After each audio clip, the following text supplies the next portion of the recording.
Si Dieu est pour nous, qui sera contre nous? Avec Dieu, nous ferons des exploits.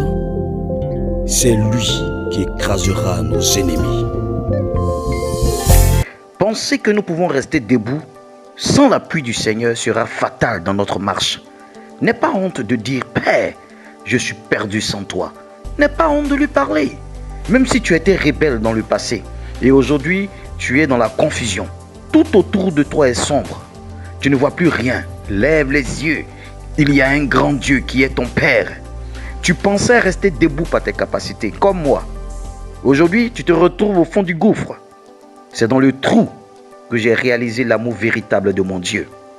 C'est lorsque je suis tombé que j'ai compris à quel point le Seigneur m'aimait. Il m'aime et il m'aimera toujours. Un amour unique. Frères et sœurs en Christ, créatures de Dieu, si tu entends ce message, n'attends pas. Au lieu de penser échec, au lieu de penser que tu as échoué, il y a de l'espoir.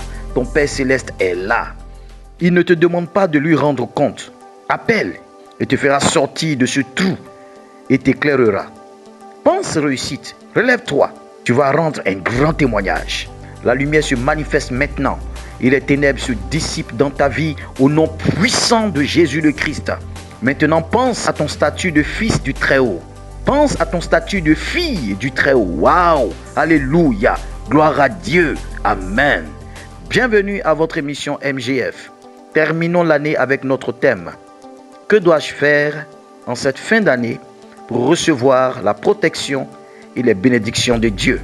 Dans le livre de Luc, le chapitre 7, versets 1 à 8, nous voyons l'histoire du centenier romain. Ce centenier romain n'a pas reçu son miracle sur la base de ses mérites. Il avait pourtant fait bâtir à ses frais une synagogue à ses amis juifs. Mais la Bible déclare que sur la base de sa seule foi, il reçut son miracle. Si Jésus voulait regarder aux œuvres, plusieurs ne seraient pas qualifiés et plusieurs seraient disqualifiés. Toi, tu n'as pas bâti de temple, tu n'as pas d'argent peut-être. Est-ce que pour autant le Seigneur ne va pas te regarder? Le centenier a dit, car je ne suis pas digne que tu entres sous mon toit. C'est aussi pour cela que je ne me suis pas cru digne d'aller en personne vers toi. Mais dis un mot et mon serviteur sera guéri. Plusieurs personnes se croient dignes de recevoir le Seigneur. Plusieurs personnes se croient dignes.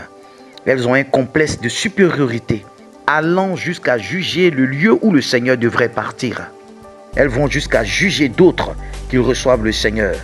Souvenez-vous, il est rentré dans la maison des Zachée. Bien-aimé, le Seigneur fait grâce à qui il veut. Il y a un lien étroit entre l'orgueil et l'incrédulité. Car penser qu'on est digne montre notre orgueil et notre incrédulité. Observez que Jésus n'a pas loué le patriotisme de ce chef romain, comme ses amis juifs l'avaient pistonné. Ils ont dit à Jésus, il mérite que tu lui accordes cela. Dès l'instant qu'une personne mérite une chose divine, c'est que ce n'est plus la grâce. Pourtant, la grâce ne se mérite pas. Jésus-Christ n'a pas tenu compte de ses œuvres pour répondre à la prière. Mais Jésus a regardé à sa foi. Et tout dépend de la foi en la grâce que nous avons. Ne nous appuyons pas sur nos mérites. Le centenier ne s'est pas appuyé sur ses mérites. Le centenier n'a pas regardé à ses mérites. Regardez la différence entre le centenier et les Juifs. Les Juifs ont dit, il mérite que tu lui accordes cela.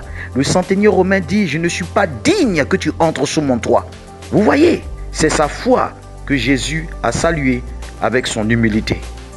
Lorsque Jésus a entendu ces paroles, la Bible dit, il admira le centenier romain et se tournant vers la foule qui le suivait, il dit, je vous le dis, même en Israël, je n'ai pas trouvé une aussi grande foi. Bien-aimé, la foi. La foi est un principe universel qui transcende nos performances, notre appartenance à une nation ou à une tradition religieuse et qui annule la vanité de nos mérites. Plus nous nous approchons de Dieu, plus nous nous rendons compte que nous avons le plus besoin de lui. Nous voyons notre incapacité et nous avons recours à notre foi pour nous accrocher à la grâce. Alors, cette fin d'année 2020, ayons foi en la grâce. Shalom.